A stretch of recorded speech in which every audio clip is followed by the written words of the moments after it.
안녕하십니까, 닥터부동산의 심규진입니다. 이번 영상에서는 그 임대 사기, 임대 사고에 대해서 한번 알아보도록 하겠습니다. 다른 나라 같은 경우에는요, 임대 보증금 자체가 많지가 않죠.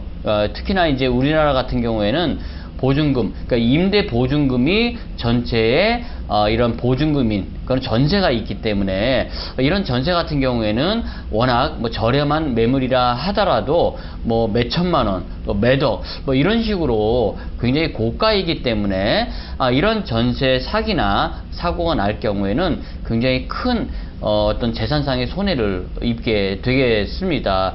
그러다 보니까 우리가 이런 것들을 좀 많이 주의해야 할 그러한 필요성이 있는데요.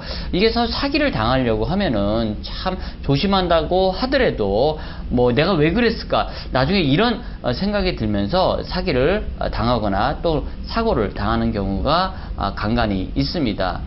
그렇기 때문에 사실상은 이런 임대 사기를 방지하기 위해서는 적은 보증금이라고 하면은 뭐 걱정할 것이 없겠지만은 또 이런 우리가 월급이라든가 또 수익을 통해서 월세를 지급할 경우에는 비용이 많이 들기 때문에 생활비에서 굉장히 좀 허덕이는 경우가 많기 때문에 우리는 보통 전세로 많이들 임대를 하고 싶어 합니다.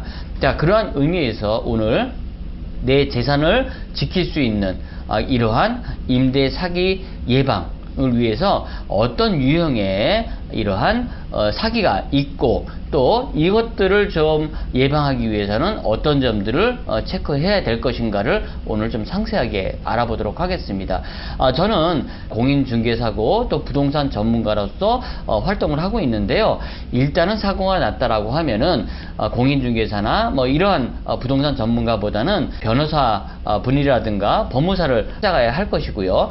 저희 같은 공인중개사나 또 부동산 전문가들에게는 사고가 일어나지 않는 어떤 이러한 방법을 통해서 여러분들이 좀 이러한 임대차에 대한 상식을 좀 넓히시면 좋을 것 같습니다. 자, 우선요, 임대 사기 유형에 대해서 한번 알아보도록 하겠습니다. 어떠한 임대 사기가 있는지를 여러분들이 우선은 아셔야지만이 또 예방도 가능하기 때문에 하나씩 한번 알아보도록 하겠습니다. 첫 번째는 이 중개인이라든가 또 임대 관리 회사가 이 대리로 진행을 하면서 전세 세입자와 계약을 하는 이러한 경우가 좀 요즘에 들어서 가장 흔한 이런 전세 사기로 알려지고 있습니다. 이것은 어떤 내용이냐면요, 중개사라든가 임대관리회사가 소유자, 즉 임대인과 월세 계약을 하기로 약속을 하거나 의뢰를 받고 나서는 대리로 세입자를 모집할 때 월세 세입자를 모집하거나 계약을 하는 것이 아니라 전세로 이제 계약을 하는 그러한 전형적인 사기 수법입니다. 즉 여기에 어떤 전제 조건은요, 소유자, 임대인이 전적으로 중개인이라든가 이런 임대관리 회사를 믿고 위임에 관한 이런 서류를 해준 경우가 되겠습니다. 그래서 이런 중개사라든가 임대관리 회사를 믿고 또 세입자가 들어왔는데 이러한 경우에 주인에게는 월세로 계약을 한다고 해놓고서 세입자에게 전세로 이렇게 이중 계약을 하는 뭐 이런 경우가 있기 때문에 이런 점들을 우리가 좀 조심해야 될 것 같은데요. 이런 것들이 많다 보니까는 이제는 전세가 아니라 반전세 사기도 상당히 늘어나고 있다라는 점을 여러분들이 꼭 기억을 해야 할 것 같습니다. 즉, 뭐 500만 원에 50만 원을 임대인에게 주기로 약속을 하고서는 전세 뭐 1억, 뭐 1억 5천, 뭐 이렇게는 좀 위험할 것 같으니까 사람들이 잘 안 믿을 것 같으니까 반전세로 간다라는 거죠. 3천에 얼마, 뭐 4천에 얼마, 5천에 얼마 이런 식으로 조금 살짝 이 보증금 금액을 낮춰가지고 이 전세 세입자, 즉 반전세 세입자를 좀 안정시키는 이러한 수법도 요즘에 많이 늘어났기 때문에 반전세 보증금에 대해서도 여러분들이 신중하게 접근을 해야 될 것이다, 이렇게 좀 생각을 합니다. 두 번째는요, 월세 세입자, 즉 중개인이라든가 임대관리회사가 아닌 세입자가 사기를 또 치는 경우가 있습니다. 주인과는 월세로 계약을 해놓고 본인이 주인 행세를 하면서 뭐 저렴하게 전세를 줄 테니까 들어와라, 뭐 이런 식으로 설득을 해서 전세 세입자에게 자기는 월세를 지급하면서 그 전세 보증금을 받아서 챙겨서 가는 경우, 뭐 이렇게 또 전형적인 또 이 사기 수법이 또 있습니다. 이런 경우에는 또 직거래가 상당히 많다라는 점에서 우리가 직거래 시에 상당히 좀 유의를 하셔야 될 부분이라고 생각을 합니다. 다음으로는 전세 매물 부족한 경우에 이런 관리 회사나 또 이제 중개 회사가 계약금만 챙기고, 여러 사람에게 계약금만 챙기고 이제 도망을 가는 경우가 또 있습니다.